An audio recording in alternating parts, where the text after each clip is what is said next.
Live from 5 News, this is Breaking News. This afternoon, we're expecting new information from Arkansas State Police as they investigate the deadly attack at Devil's Den State Park. Yeah, welcome to 5 News Plus. Our team is, of course, all over this right now. There is a news conference that is scheduled for 2 o'clock today at the State Police Headquarters in Little Rock, not in Lowell like it was last night at 9:30, but this time it'll be down in Little Rock. We'll, of course, bring that to you live. This all began last night with a post from a stylist at a salon that thought at the time had taken video or was cutting the hair of the suspect.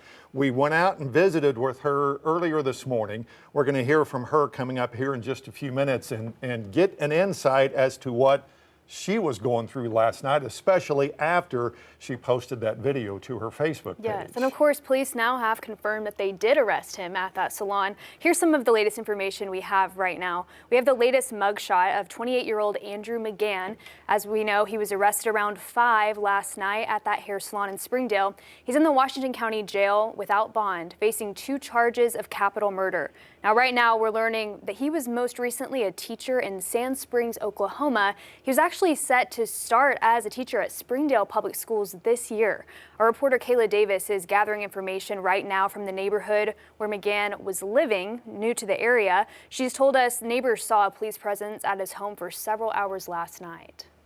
And we can tell you that when she visited the neighborhood, that there was a couple of folks that she was trying to interview. They would not go on camera. That he did live at the address there. Confirmed a huge police presence from 6 o'clock until 11 o'clock last night. And so what we're seeing here is the news video from the salon where the arrest was made last night. Here's what the stylist had to say after what happened last night. I want to start off first by saying my condolences to the Brink family. My thoughts and prayers are with you all. I couldn't sleep last night thinking about them. And they'll always be in my heart to imagine those little girls. When I saw him, he looked pretty normal. Something did feel off about him. I noticed I was in the break room heating up my food for lunch, and I noticed a black car pulled up. The doors open, so I would see who would pull up. I came back up here, and I noticed the guy just standing over here.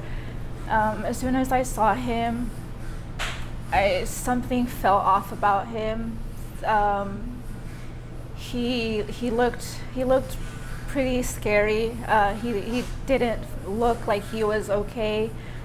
He was very timid. He was always with his head down, long hair covering his face. But I didn't want to speak up yesterday after seeing the photos because anything can change from when those pictures were taken, and he looked to be a lot slimmer, but as soon as I saw the pictures, I'm like, that's him. He just looked slimmer. Like I said, he was on the run. He probably didn't eat or, took care of himself. He looked pretty confused. I don't know how to describe it. I saw him, his eyes just looked sunken. Pretty kind of like soulless is what I could describe. He didn't want anything cut from the top of his head. He wanted to hide his face. He just wanted a fade on the sides. He didn't really know what he wanted, so I kind of explained to him what kind of haircut would go well with him, with what he had. Yeah, he just didn't want to touch anything from the top. Well, I was about 5 minutes into the haircut when a man pulled up and asking about whose car that was outside, and that's when he would tell him, I believe this is your car. And he just stood quiet. I guess he felt kind of scared. can you point it? As soon as I saw the stickers of, you know, the evidence and stuff, I knew something was wrong, and I asked if it was if it could be related to the Devil's Den incident, and they said it could have been. Yeah, it's been overwhelming. I've never been in a situation like this, so I just couldn't stop thinking about the little girls that saw his face. He's pretty scary, dark sunken eyes, but it feels like it's too much. I could only imagine the family, the Brink family, what they're going through. I saw the black car and I saw him. I'm like, okay, a couple things are checking out, but the way that he looked, it's what gave me the chills. Not reading his name? Yes, also with not wanting to write his name to sign in. I will say, just anyone take caution. You know, these people can be among us. I would never realize that you could have someone in your chair that has done these horrible things, and just, you know, really be on the lookout and keep an open mind, and, you know, just try and be safe. My goodness. All right. This is actually a surveillance video of McGann going into the salon. Yeah, to get his hair cut, which it's interesting that he went to get his hair cut during this time. We do know that he was about to start as a teacher at Springdale Schools, so maybe he was getting a haircut before orientation, which I think was today for teachers. Or, you know, like she said, trying to cover his face, maybe a disguise. But this is, yeah, a video of him inside the salon. What we don't have just yet, and we're working to get right now, is the arrest. Now, you heard the stylist say that he was there 5, maybe 6 or 7 minutes when someone pulled up and said, "Whose car is this?" And we're waiting to get, right now we're working to get video of the actual arrest itself. And you can, or him in cuffs. Okay, well, we're trying to get the video of him being placed under arrest in handcuffs and then walked out of the building. My goodness, the reaction from her, I can't even imagine what she has been through the last 12 hours or so. I'm pretty sure she didn't wake up yesterday morning and whatever dreamed that she was going to be a part of this national story. Just a normal day of work for her turning into this. Also seeing that video of her in there by herself. And here's the video of him actually being arrested. And I'm assuming this is state police or Washington County Sheriff's deputies that have come into that salon and then put McGann under arrest. And he'll be you'll see him being taken out. Of course, it doesn't show a lot of emotion here. It doesn't show a lot of no resistance at all. She said in her Facebook post too that, well, as she said in the interview as well, it was just a few minutes in, and when they came in, he seemed to know why they were there. He didn't resist or have any questions for them. We're going to work on getting some more of this video as well. We're also trying to get some video as well of of him going into the Washington County Jail, being the intake in the Washington County Jail. Let's talk about, if we can. I'm sorry.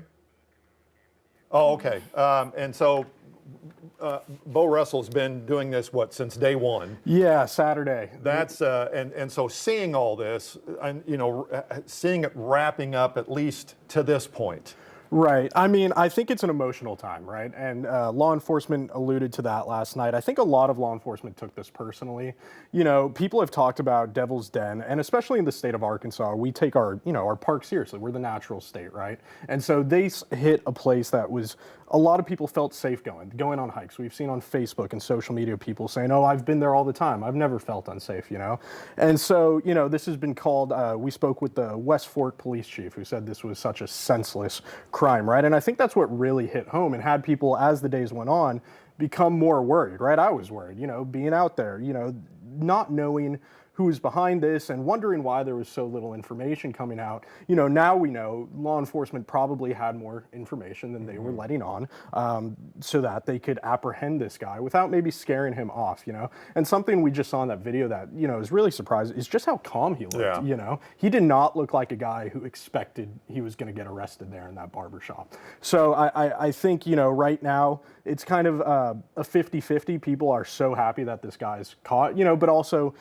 too little girls lost their parents, and it's a horrible situation. So, you know, there's still a lot of questions. What was the motive behind this? Why did he get out there? And so hopefully we're going to get some more of that information. Let's talk about that for a second. There is going to be a news conference at 2 o'clock today that, of course, will carry right here on 5 News Plus and also on Channel 5.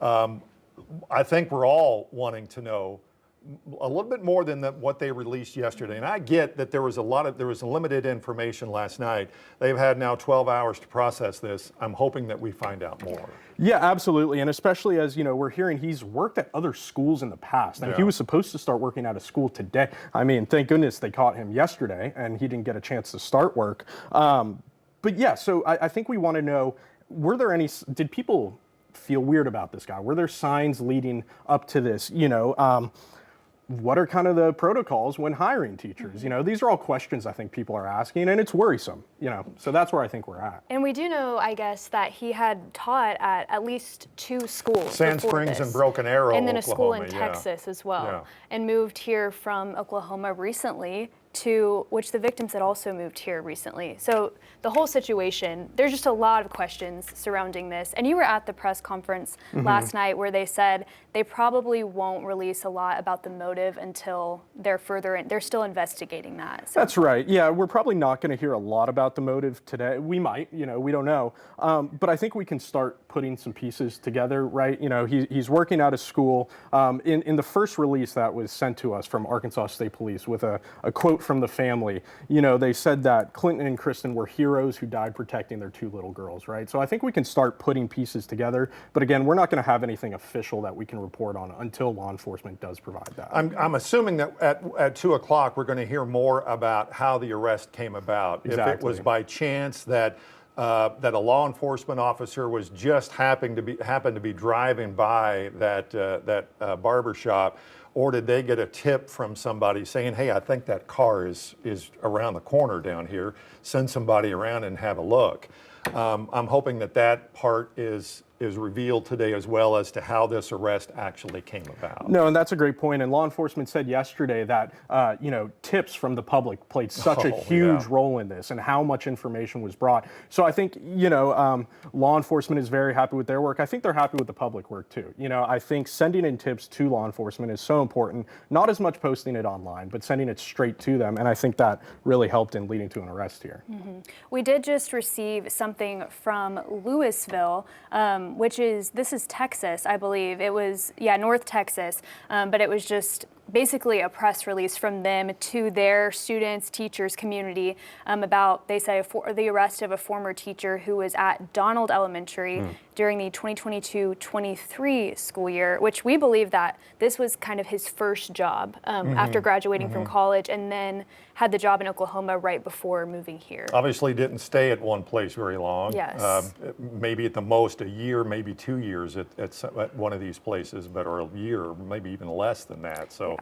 In the Springdale School District also, it's important to note that he had no contact with, thankfully, students or anyone in the school community. But again, I think today would have been the day when the teachers get together for Springdale. So it's interesting that he would have been there if he hadn't been arrested yesterday. Yeah. All right, Bo, don't go anywhere. We'll probably come back to you in just a little bit. We do want to hear more about McCann's past. 5 News reporter Emily Moss has spent the day looking into his past. McGann is a teacher who has licenses in Texas, Oklahoma, and Arkansas. CBS News has confirmed he was most recently a teacher in Sand Springs, Oklahoma, and he was set to start at Springdale Public Schools this year, which just starts in a few weeks. The 28-year-old just moved to the area. His licenses are for elementary and middle school, and he's taught math, science, writing, and general education in the past. The Springdale superintendent sent a statement to the newsroom confirming that McGann was hired to work there this year. However, he also confirms that McGann has had no contact with families or students this year so far. We have not learned any new information for what McGann's motive could have been, or if he has any connection to the Brink family. During the state's press conference, Arkansas State Police called McGann a monster and got visibly emotional. Because of their hard work and investigative skill, we were able to take a monster off the streets and bring relief to Clinton and Kristen's precious girls. Some new information today. CBS News also confirming during McGann's first year of teaching in Flower Mound, Texas, he was put on administrative leave for an investigation into his professionalism. The district says he resigned from that position. We also know that McGann taught at Broken Arrow Public Schools for the 2023-2024 school year. Back to you. All right, Emily, thanks. Again, just some scary moments when you think how close he became or close he came to starting a job at the Springdale School District. And that he felt confident enough, again, walking around, going in, just in public places like this as well. All right, McGann is accused of killing 41-year-old Kristen Brink and 43-year-old Clinton Brink. The couple, as we all know, hiking on that trail at Devil's Den with their 2 daughters. Now, the children, thankfully, were not physically hurt. You heard Colonel Mike Hager last night becoming emotional when he was talking about the 2 daughters that survived that attack. We also learned the family had recently moved to Prairie Grove. Clinton had been transferred from South Dakota. He actually was supposed to start on Monday of this week at his new job in Fayetteville for Highland Dairy. Yeah, delivering milk around the area. Right. Yeah. Well, a verified GoFundMe has raised more than $37,000 for the family. That number's gone way up even since yesterday. Yes. The family member who started the fundraiser says, quote, "We are kindly asking if you can please help us raise funds to lay Clinton and Kristen to rest and to help their 2 little girls with whatever they may need. And whatever you can donate will be greatly appreciated by their entire family as they navigate the grief, devastation, and shock of the tragedy." Now, you can find a link to this GoFundMe on our website, 5newsonline.com. So again, what we hope to learn today with this news conference at 2 o'clock, and again, we'll have it here on 5 News Plus and on Channel 5 and our website as well. I hope to learn more about the part of the investigation that led to the arrest last night. If there is going to be a motive, they said last night there probably won't be for a while, but maybe they can have a motive today. And was this a random attack? Right, and also the press release that we got said that the press conference is going to be about the arrest. So we don't know if that means literally about the arrest itself or if that just means more about this whole situation. Right. So we'll have to see there's lots of questions still to be answered about all of this. Yeah, exactly, and we've showed this to you a little bit ago, but there's video of actually McGann showing up at this barbershop yesterday afternoon, or not quite exactly sure what time. The arrest was made around 5 o'clock, so this could have been around 4:30 or so, walking into that salon. You see the stylist there you heard a minute ago, who she said, it struck me, she said she just had a weird feeling about when he walked in, wouldn't sign in his name when he registered to get his haircut, didn't want anything else. You see him pointing there, didn't want any other kind of haircut except for around the edges, and you can see him kind of talking about it there. And that was it. He was calm, he was collected, he was cool, really didn't give her any indication that he was on the run for committing a crime. And then not too long after, this is the scene of when deputies arrived to place McGann under arrest inside the salon there in Springdale, and they lead him out. We're working on getting the video of him being let out, and also a video of him being processed in the Washington County Jail. And again, strikes me how calm and collected he is. Didn't put up any resistance, didn't look like he says hardly anything here, and pretty much walks out with the deputies. Yeah, and as I mentioned, it strikes me how quiet and empty it looks in there, and how she must have felt. Looks like she was the only person in that room with him, and then the police come in. I mean, again, it's just not the place probably that anyone would have expected they would catch the suspect would be at a salon in Springdale. Well, you would think on something like this that he would have fled the scene and not made himself present in this area. But I also think that since he was just now being hired at Springdale, and if they were supposed to start today, he didn't want to strike up any suspicion by not showing up to work on his first day. Turns out somebody saw him, somebody saw the car parked out in front of that salon. It was either a law enforcement officer or someone who said, you know what, that looks really familiar, or that looks like that's the suspect's car. Maybe I need to call police. And it wasn't long after that there was this swarm of officers at this salon. And a few minutes later, McGann is under arrest. Yeah, and Arkansas State Police last night, one of the main things that they talked about was the lack of information that they provided, and how a lot of times when they're doing investigations like this, they intentionally release certain things, holding back a lot because they don't want the suspect to realize that they're on to them and go into hiding. And as we've talked about, clearly he was not going into hiding. So that must have worked, I guess. Well, it's just also one of those that you know, any kind of an investigation like this, and I've been doing this for so long that no police department has ever come out and says, here's what we have. Right. Here's everything we have. And it's obviously you can't do that. And at the same time, I think in this situation, with where this crime took place, in broad daylight, with a whole lot of people around, there was this questioning of, are we safe to go to the park? Are we safe to go hiking anywhere? Are we safe to walk any trails right now? And not having that information provided, I think, was just a little bit a reason why just maybe folks were getting a little on edge about, all right, what are we supposed to be doing now? We need to hear from you. Tell us it's okay to go out. It's okay to go hike. It's okay to have a picnic. It's okay to go fishing or something. Mm-hmm. And I think that was part of a little bit of frustration on folks' mind that they weren't being told any of that. Well, now we know why. Now we know that they didn't want to release. They probably had all kinds of pictures. They put out that about the wanting pictures and video. If you were along that, I bet they got a bunch of pictures. Oh, yeah, thousands and did not want to put any of that out to lead him on or to let him know that they were on to him. And so we heard from those investigators last night, and let's go ahead and take a listen back to what they said last night. He just recently moved here and had gotten a job to work at a local school here. Do you know where he moved from? I believe it was Oklahoma. The community deserves to know what happened and what led to that arrest, and we'll be happy to share that when the time is right. What you're looking at now is the state police headquarters. This is in Little Rock. We have our station in Little Rock that is providing this feed to us. We expect we're hoping in about 5 or 6 minutes. Well, this might be a mic check. He's checking he's doing a mic check. Live TV at its best right here, folks. And so what we're looking at here is the podium again that will have, I'm assuming, Colonel Mike Hager and some other folks with state police. And maybe some other law enforcement agencies that were in part of it. And that's the other thing we heard last night.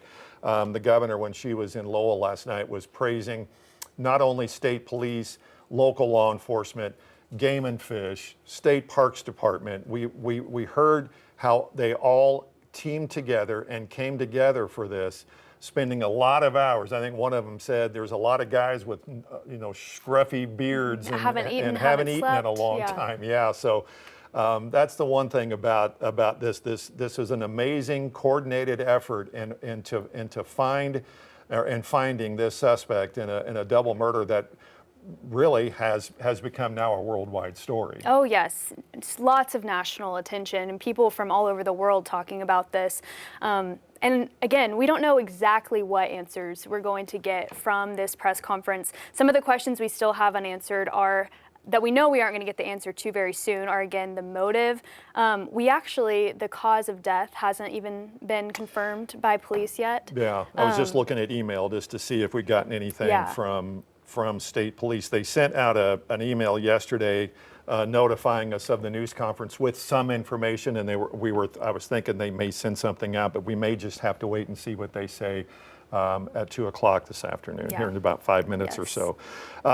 So what we're waiting for, news conference, 2 o'clock in Little Rock, State Police Headquarters, assuming Colonel Mike Hager will be there along with other law enforcement agencies that will be conducting this news conference and giving us what they say is new information about the arrest. We have seen a couple of mugshots that have been released from Washington County when he was arrested last night and booked into the county jail. We are actually working to get that video of him being brought in and processed at the Washington County jail. Hopefully have that for you this afternoon on your 5 News First at 4.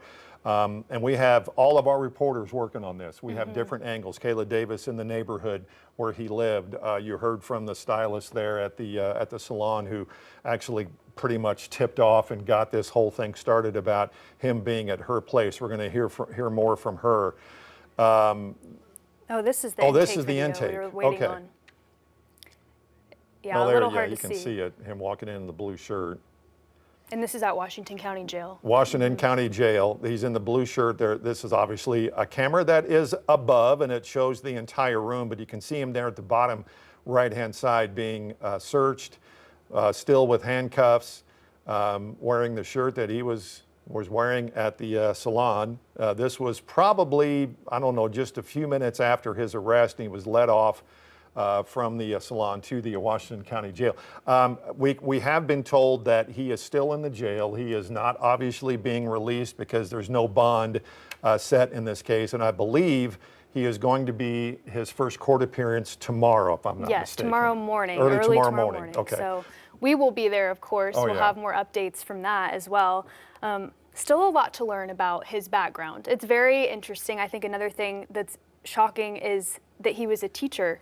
That there's just a lot more to learn about all of this, where he was from, where he had worked. I'm hearing that we have some new information I'm right looking now. at my email right now to see if I can see it. It may not have. Okay, it's in Teams. Okay. Okay, stand by with, oh, here we go. This is the preliminary report from the police department. The hearing is at 8:30 tomorrow 8:30. morning. Let's see, they got a call, they got a night, let's see, no, that was on Saturday. They were able to identify the suspect vehicle as a Kia Stinger, and then on the 30th, police continued their investigation, able to locate the suspect vehicle at a barbershop in Springdale at 4:58 yesterday. They went into the barbershop, identified themselves, made a general inquiry as to the ownership of the vehicle parked in the barbershop's lot. Individual who was getting a haircut, later identified as the defendant, McGann, indicated that he was the owner of the vehicle. Investigators then noticed, in speaking with McGann, that there were several cuts on his hands. He was detained. He was provided consent to investigate. He did provide consent to investigators to enter into his vehicle and then get his identification. When they got into the vehicle, a substance appeared to be blood was observed inside the vehicle. And because of the significant blood found leaving the crime scene, and the wounds on his hands, plus the blood located inside the vehicle, investigators seized and then transported McGann's car to the state police headquarters, and that's when he was arrested. Okay. Okay, if you're on 5 Plus, stand by with us for a second because we're about to go on Channel 5. So we're going to sit here for a second until we go on to Channel 5.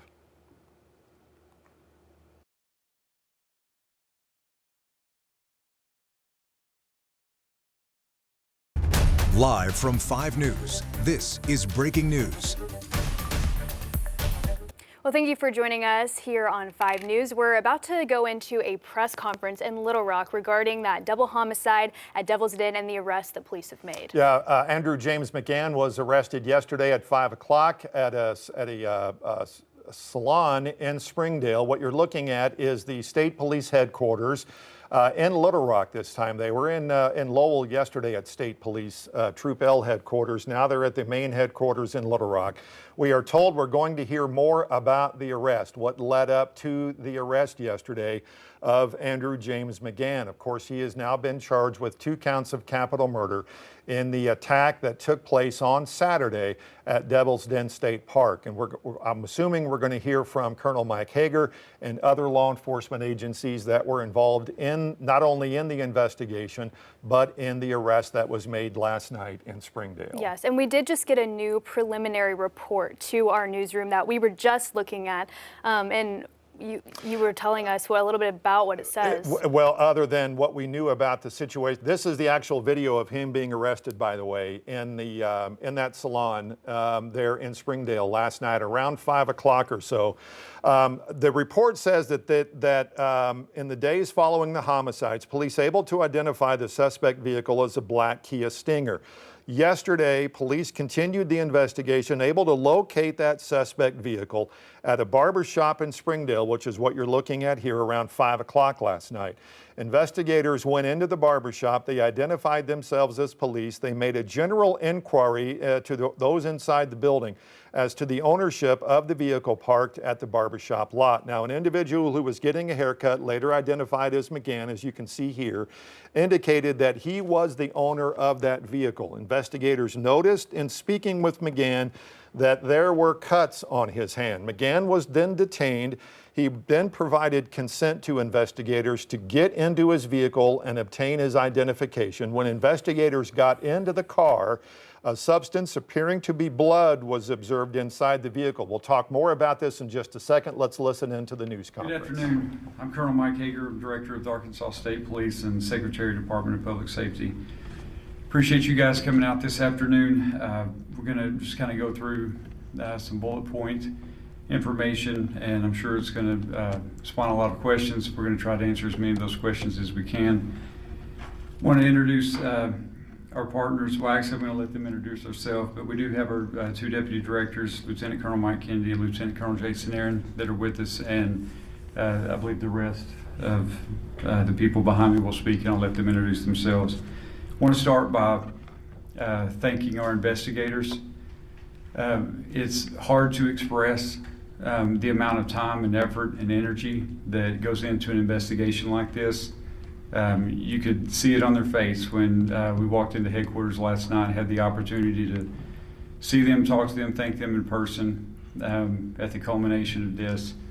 They're absolutely exhausted. They put every bit of their heart and soul into this investigation to get this suspect brought into custody and taken off the streets, and I cannot thank them enough for that. Also want to thank our law enforcement partners.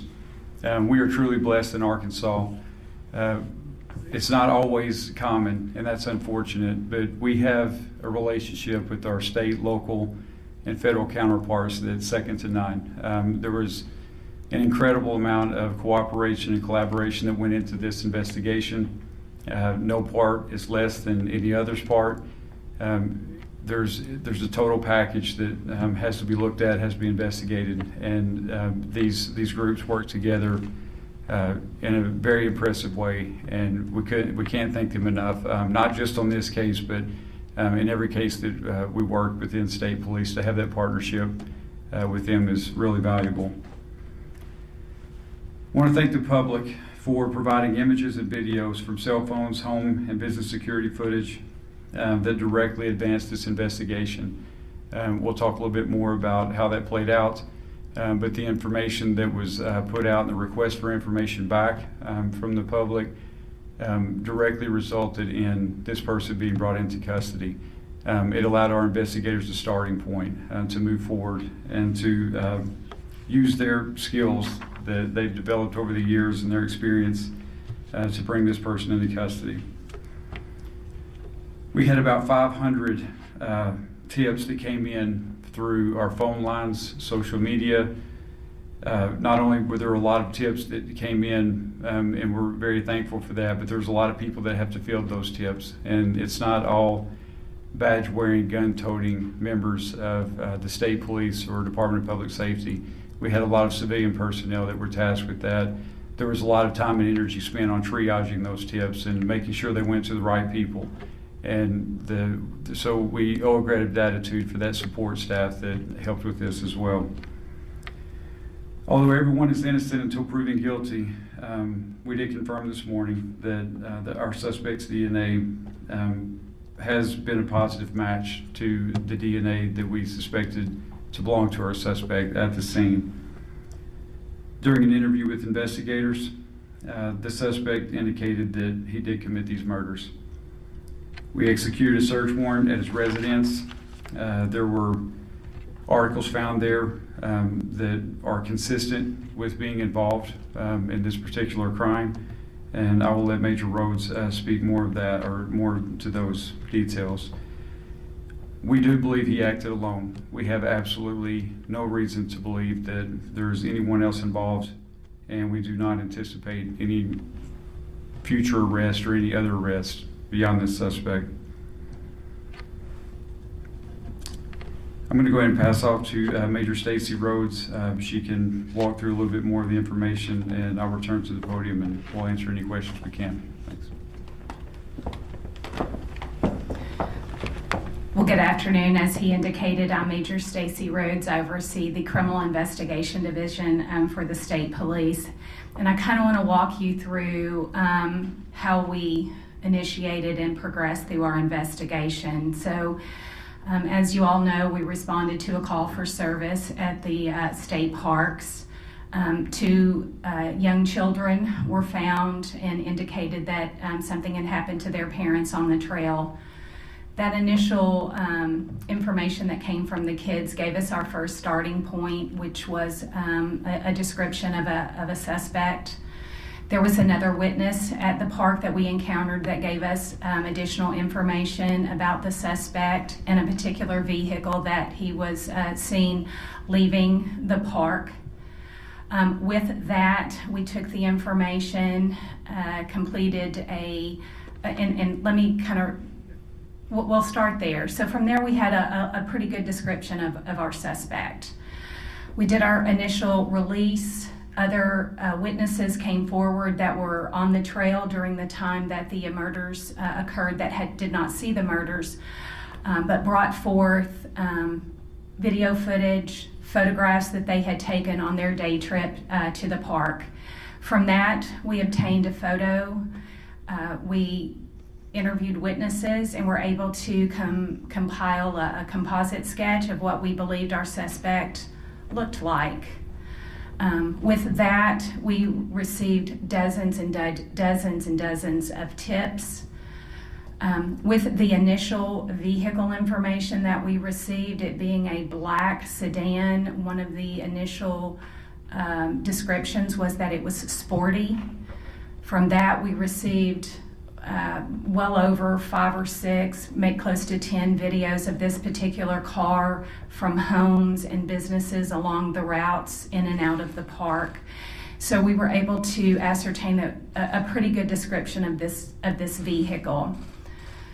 So with that vehicle information, that became critical in identifying our suspect. So with the photos or the tips that came in with the composite and the photo, as the Colonel said, we received over 500 tips. And initially we were using the names and information to come out to compare with, did they have black vehicles? Did they meet a certain criteria of vehicles? But as we began to hone in on the vehicle, it became clear that it was a Kia Stinger. And we used that information to vet various owners. And our suspect was identified, and with that we sought him out and we located him at a local barber shop there in Springdale. We took him into custody, and with that we spoke to him, and he made statements indicating that he had committed these heinous acts. And our job didn't stop there. We executed a search warrant on his house and also on the vehicle. We are still waiting a lot of testing at the crime lab. But as the Colonel said, DNA that was recovered at the initial crime scene matched his DNA that we pulled last night. Colonel, or I'm sorry.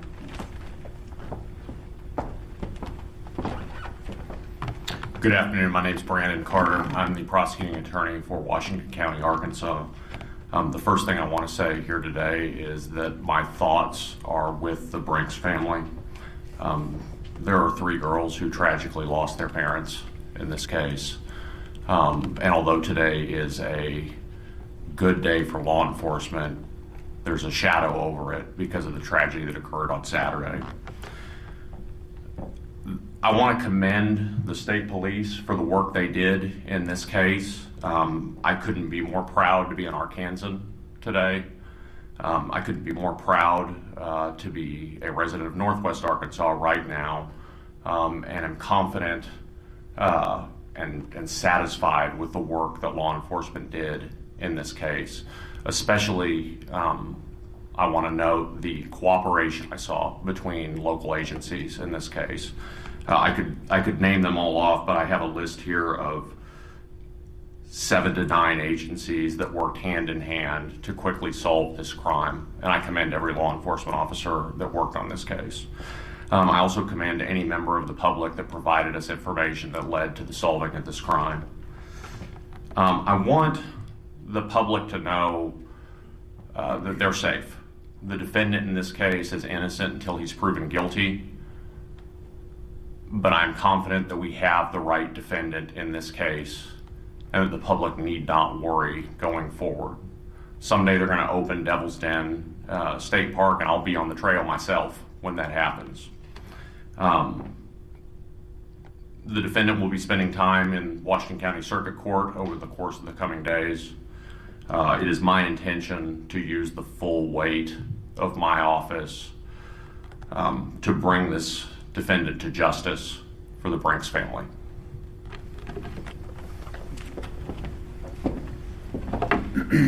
Before we open for questions, just want to touch real briefly on something that gets lost in this sometimes, and that's the family story. We've spoken to the family quite a few times over the last several days, and what we heard consistently is what a loving mother and father they were, loving husband and wife that they were towards each other. They absolutely protected those girls to their fullest extent, to the point that it cost them their lives. We're in awe of this mom and dad. We're also in awe of these girls. The information that they were able to provide to start us down this path, to be able to make this arrest, it all started with those 2 little girls. It's incredible. We also don't want to forget that there was a third sister. Thankfully, she was not with the family on the trail that day, but she suffered just as tragic of a loss, and we need to keep that in mind. Because of that, I would plead with you and the public to please be sensitive to the fact that there's a family that's grieving. It's hard to express, because I can't understand it, what they're going through. Misinformation hurts. Speculation hurts. When they read things, when we talked to them earlier today, they expressed that to us, that they're reading things in social media, they're reading things that are just simply not true.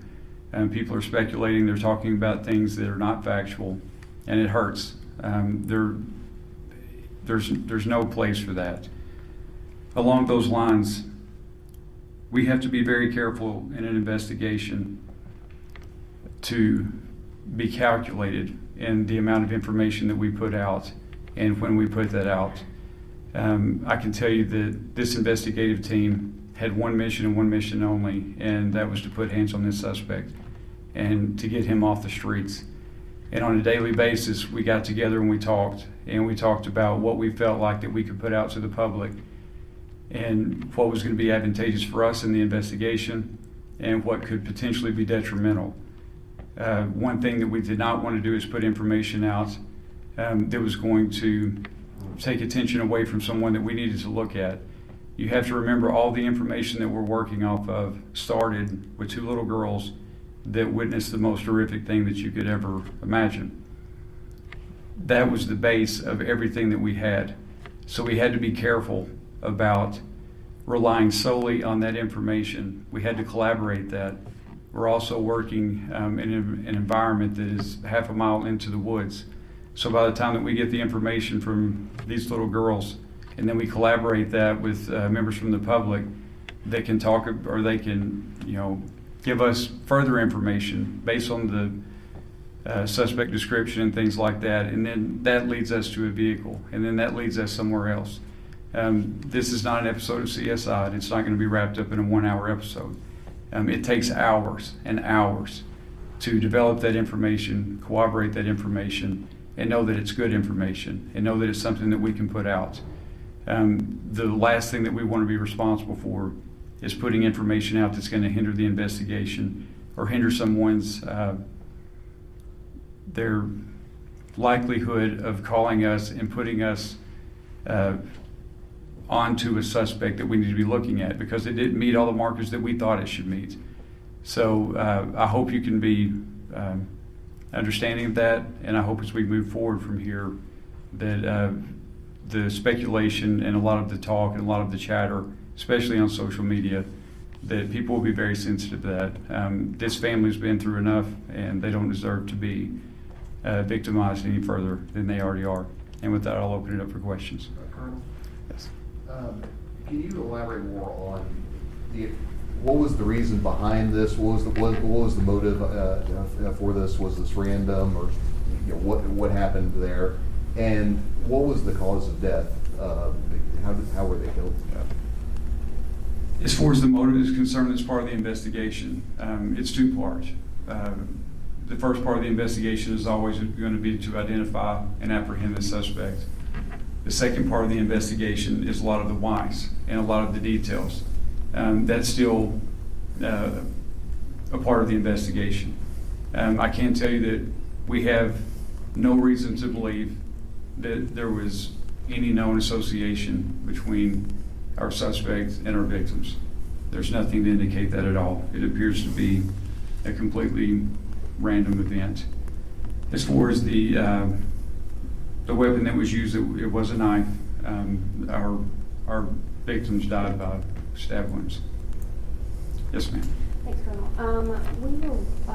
We've spoken to a few parents from students who he was their teacher in different states, and they all kind of gave the synopsis of perhaps he was a predator. Their children felt like he preyed on younger age girls during his time teaching in those states. We were wondering, have you been exploring any connections to the crimes that McGann may have been connected with, and any indication that this was his first time committing this? Was he after those girls? Were those his target? From what we know right now, we have no indication to suggest that the girls were his target. This was his first time, but he just went to that park that one time that day. I heard potentially somebody suspicious could have been there the weekend before. Was he just that first time at the park, or do you think he was laying out and calculating? Honestly, that would be pure speculation on my part. Now that we have our suspect in custody, there's going to be a part of the investigation that's going to go back, and they're going to look at timelines, and they're going to look at kind of his movements leading up to that. And hopefully that will give us all a better picture of why he did this, how long he had planned this, things like that. But right now, that's all part of the investigation, and it would simply be speculation on our part. I believe he was injured as well. Can you elaborate on that? During the attacks? Yes, he was injured. I do not know the specifics of those injuries. I do know that his injuries resulted in blood loss, and it was that blood loss that allowed us to establish a DNA profile to begin with, and it was that DNA profile that was matched today against our suspect. I would assume that's any loving parent trying to do whatever they could to protect their loved ones. Absolutely. I would say you're correct. Yes, ma'am. You mentioned some articles found in the house. What was found? Stacey. So if you'll remember the photo that was of the back of our suspect, we did find items that were consistent with what was seen in that photograph. Was the weapon there? Well, we don't know that it's the weapon, but we did collect some knives from the residence. We won't know until we test it, obviously. The arrest itself, did he resist? Was he easygoing? What did that look like? No, he was completely cooperative. Can you speak on the terrain, the area that the victims were found in regards to the girls getting to safety to get help? What kind of time frame that would look like for two girls? Was it a rough terrain? Was it something that another person found them within an hour? Or can you speak on that? So I don't know that we can speak on to the time frame, but the terrain was what you would see in a typical park. I don't know that it was particularly rugged, but it had some inclines. It was fairly maintained, but it was, our estimation was about a half a mile into the park. So you can imagine how long that would take to get out. One more question. We had heard reports. Can you confirm that the father was stabbed first, the mother took the kids back into the car for safety, went back to help her husband, and then she died too? So the information that we have is that the husband was attacked first. The mother did not return all the way to the car with the kids. We believe that the mother took them to safety and then returned to help her husband. And I know you all said that the suspect, I believe, indicated that he had committed these acts. Any more specifics on what he may have said since his arrest? We're not going to comment on that at this point. It wouldn't be fair to the continuing investigation. And then I assume this would be for maybe more the prosecuting attorney, but do you know yet if you'll pursue the death penalty in this case or what kind of consequences you might seek? This case certainly has the aggravators that exist where a jury should get to decide what the punishment for this defendant is. It is my intention to pose that to a jury. So the state will not be waiving the death penalty in this case. The family member said that they want you to seek the death penalty. I'm not going to comment on that. Did he indicate he plans to plead guilty to this? Defendant's innocent until proven guilty at arraignment. I anticipate he will plead not guilty, as is custom. I don't know that there's a defense attorney in the United States of America that would allow a defendant to appear at their first appearance and plead guilty. So it is much, much too early to visit about that. Has he indicated he's going to seek a public defender, or has a private attorney or anything like that? I'm not aware that a private attorney has been retained yet. If he can't afford a private attorney, I anticipate our local public defender's office will be appointed. I know that y'all spoke that Devil's Den will be closed for the time being, but what about other state parks and the concerns of family and tourists? Yeah, as far as the question of the state parks being open, I would ask that you send that to Secretary Shea Lewis and his team. I'm not sure, honestly. I don't know what the decision is on that at this point. As far as the safety of our public visiting those state parks, I would say it's absolute as it can be. I mean, it's not like we have a pattern of people being assaulted or attacked in our state parks. You're probably much more likely to be assaulted getting gas at a convenience store on the way home if you look at statistics. So to echo the prosecutor's comments, I would not hesitate to go to a state park today.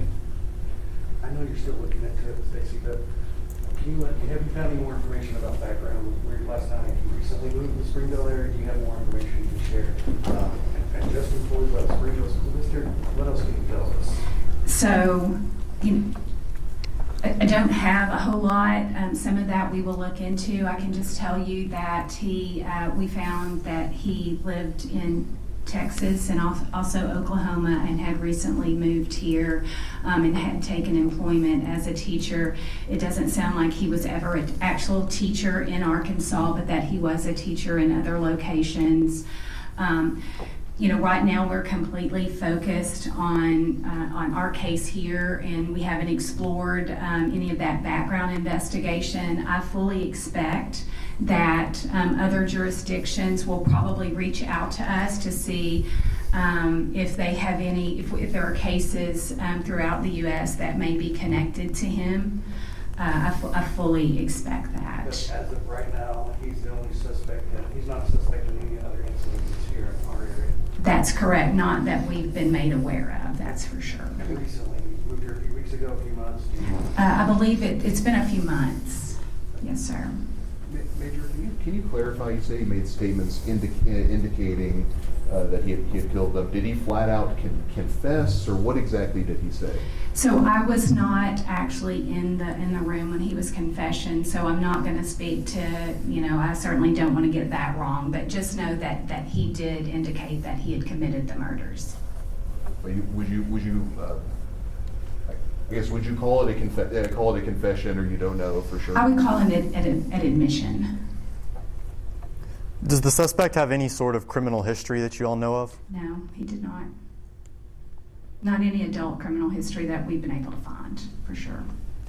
Did he indicate why Springdale's not that far from the state park, any indication why he, for 5 days, stayed so close to the scene, or was he planning on fleeing the area or the state at some point? There was no indication that he was going to flee the area. He actually had a residence in Springdale, so that's why he was in the area. But he gave it doesn't sound like he was making any attempts to conceal. He didn't conceal his car or any of those things. Yes, ma'am? Any history of mental illness? Not that we know. We're still exploring. We just took him into custody last night, so we're still, vetting a lot of the information that we don't know about him to this point. How did police pinpoint him at the barbershop? Good old-fashioned police work. Was there any technology used or that aided in the investigation? Absolutely. Can you elaborate on that? Like, were there any license plate readers or anything that gave a tip to where he was at that point in time? Or I'll just say this, that there's rarely a case that we work that doesn't include those types of things, so we used everything. When I say that it was all hands on deck and there was no stone left unturned, it involved all of those technological aspects. With the high volume of tips that came in, can you elaborate on how you sort of knew which ones to look into? So we had a really good filtering system, and we are aware initially there were some issues with tips and the phone system that we had in place at that time. Once we implemented the tips line, we had a team around the clock filtering through those, and we had a pretty good matrix of the ones that we would push to the top and the ones that we would term a lower priority. So it's, but most of, if we got indication that it involved video, photographs, a first-hand account at the park, those were our priorities. And I understand that every case is different, but you, for many years, investigated the worst crimes. Is this typical? A random crime like this, and a person goes back and gets a haircut in the same car? Nothing about this case is what I would call conventional. In my 27 years that I've been with the state police, this is probably one of the most heinous that we've had, especially the aspect of just how random it was. It's when we were talking last night in the command center that it was every agent's worst nightmare, because in a typical investigation we use what we call victimology, and you can usually kind of pinpoint something that a victim has done or the circumstances they're in, whether it's a domestic violence or just drug related. You can typically narrow down your suspect pool. We had no way to do that in this case, so it made it particularly difficult, and what makes the work by our agents so extraordinary. Yes, ma'am. Was the suspect trying to change his identity at all? We don't have any indication that he was doing that. He was obviously getting a haircut, but you could chalk that up to school starts next week. So, but he didn't indicate he was trying to alter that I'm aware of, that he was trying to alter his identity. And you all mentioned that he was cooperative when you got to the barbershop. Any other initial reaction from him when you all showed up? Anything you could tell us? That's probably best that I not discuss that so early in the investigation to this point. Can you speak on the role of social media and helping bring about the arrest of this suspect? I will say that social media did nothing to help our investigation. I would say that it absolutely hindered our investigation. As you heard the Colonel mention, the hurt and the just the emotional toil that social media gave to that family. It's so easy to be that keyboard warrior and question everything that law enforcement is doing. And I would just simply say that let us do our job. If you've got a tip, give it to us. Don't spread it on social media unless you're an expert. And if you're an expert, you're probably not on social media. One of the first details that you'll put out about the car was there was tape covering the license plate. Was that the case with his vehicle, and any reason why? Was he trying intentionally to cover up the license plate? Yes, he did use tape to conceal some of the things that would help identify his vehicle.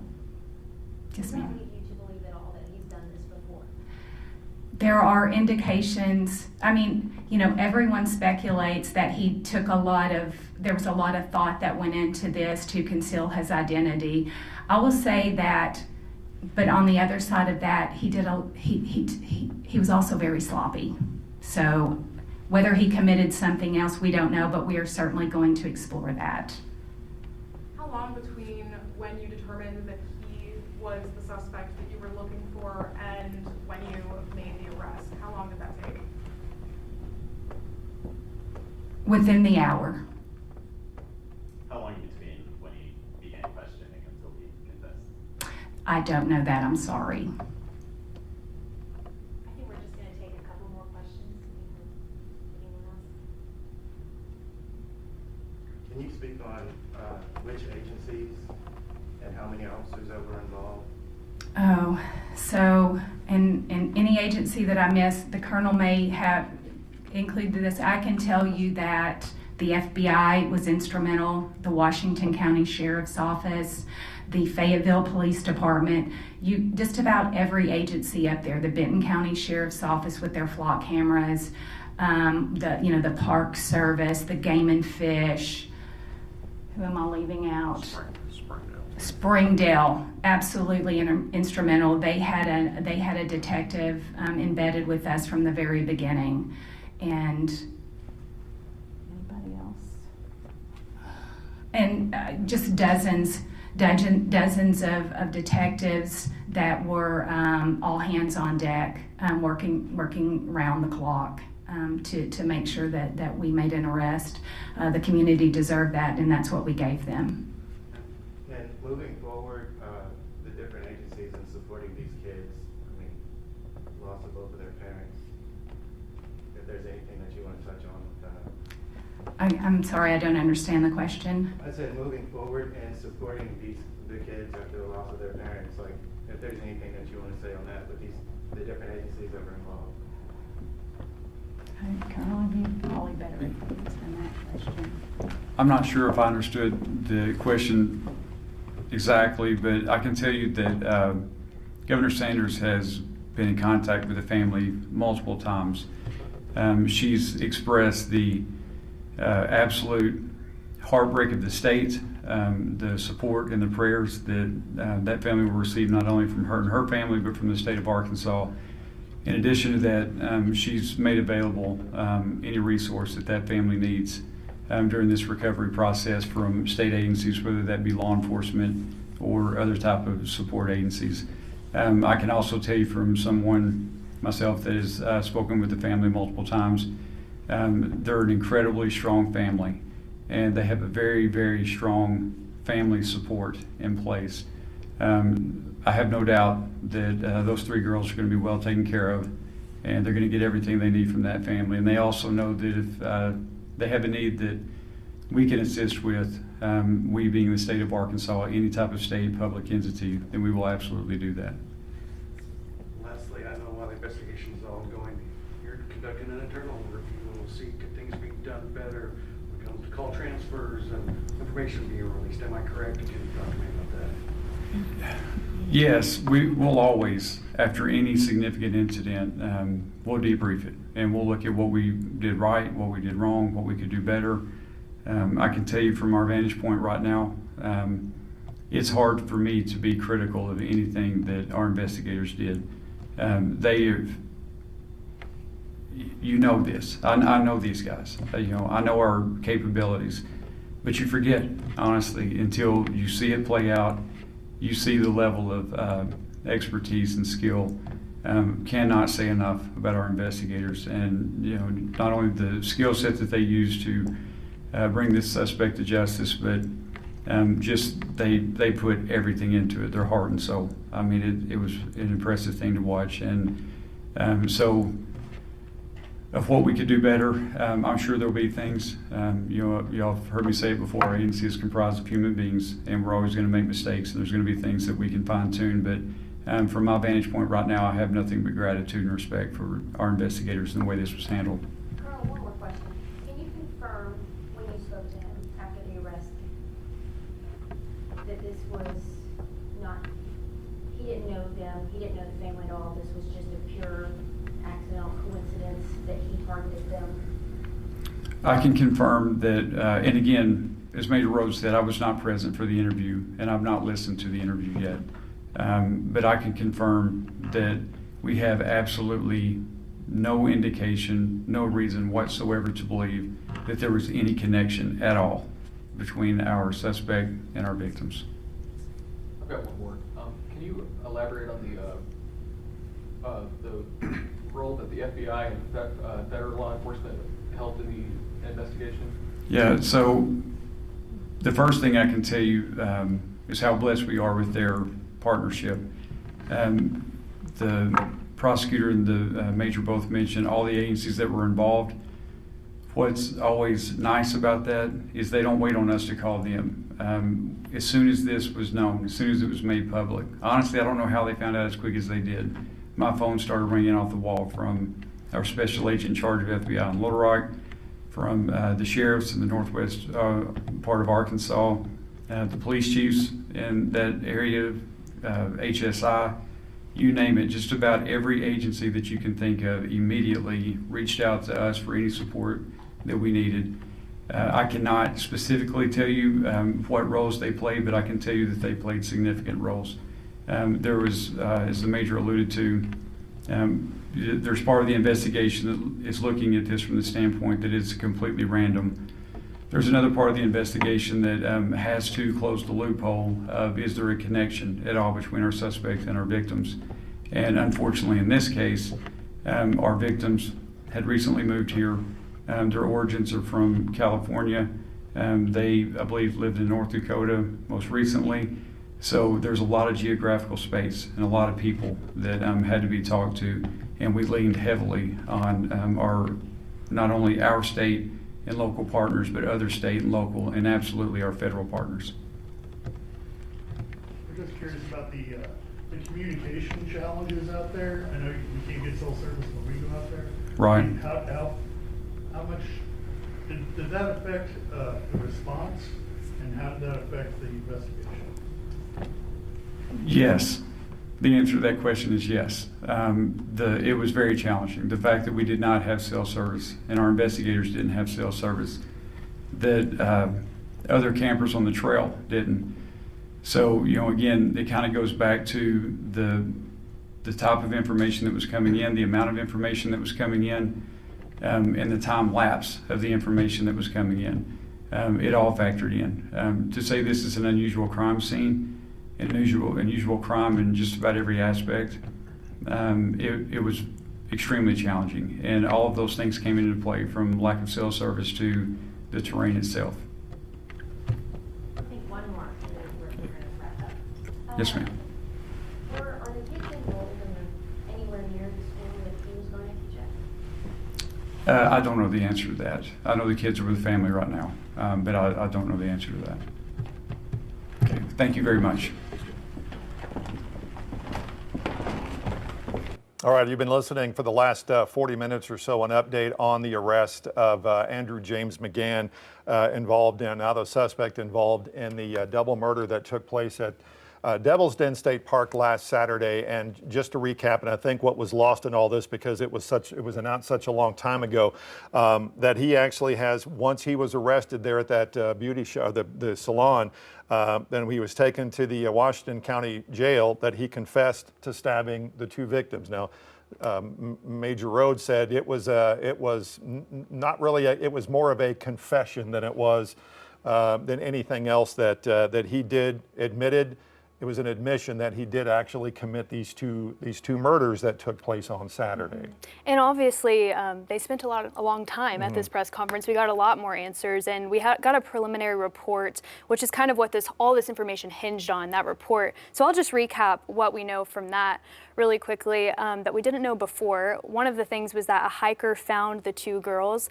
They had hiked to find their parents. They also said in the press conference that the mother there's a rumor going around the mother went to the car with the girls, but they said she didn't make it to the car, but she did.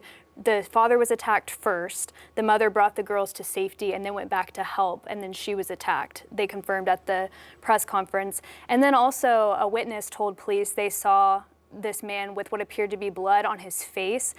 For days before leading up to the arrest, we knew that they had said the suspect was probably injured in the attack. So that led us to think there was probably blood at the scene. And today we have confirmed that they were, and then the DNA there was a match with him. That was when they actually had gotten a search warrant to go search his house there in Springdale after the arrest was made. They found DNA there. They found DNA on him that matched the crime scene itself there at Devil's Den.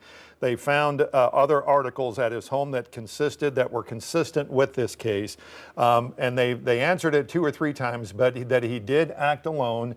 This was a random situation, and that no more arrests are going to be made in this. Now, the parents, the parents did all they could to protect their daughters. That was the one thing I think that was stressed throughout a number of times in this news conference, that, like you just mentioned, the dad was stabbed first or attacked first. The mom took the kids, tried to get them back to the car, got him halfway there. She went back, and then she was attacked and died there at the scene.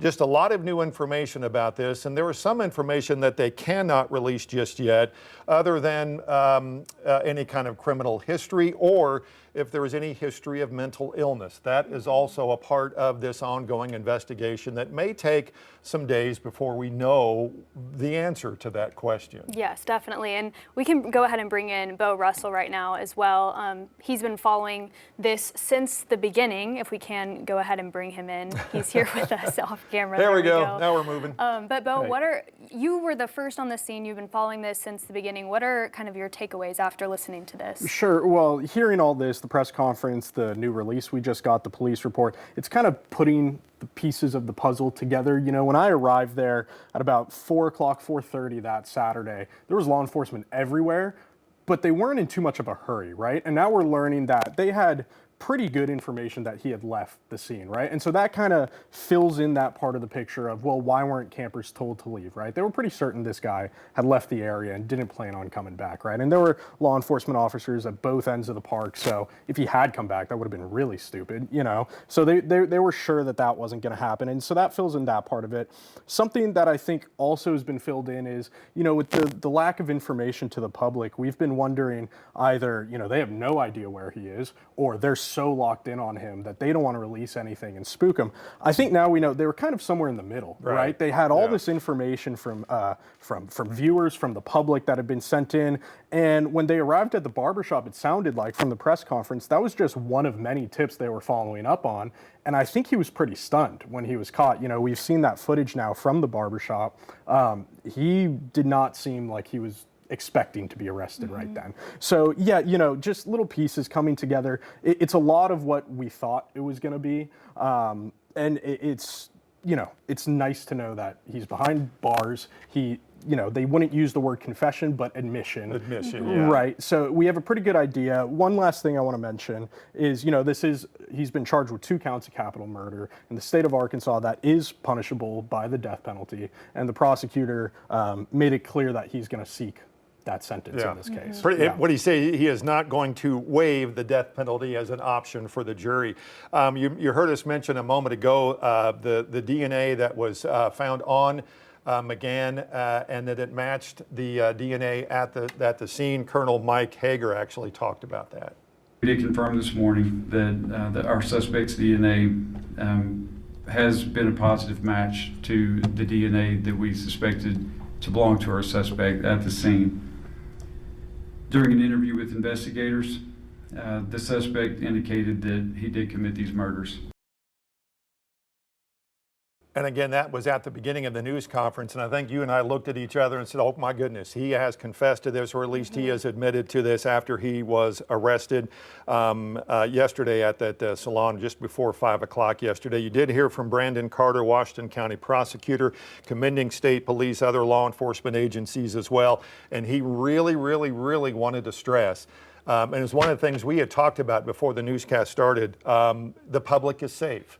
And as best as, or as safe as these state parks and trails can be, they are safe. And I think that's the most important thing as we move ahead with this case. Yes, definitely. And I think now we are going to return to our regular programming. There's obviously much more that we'll go over from what we've learned today.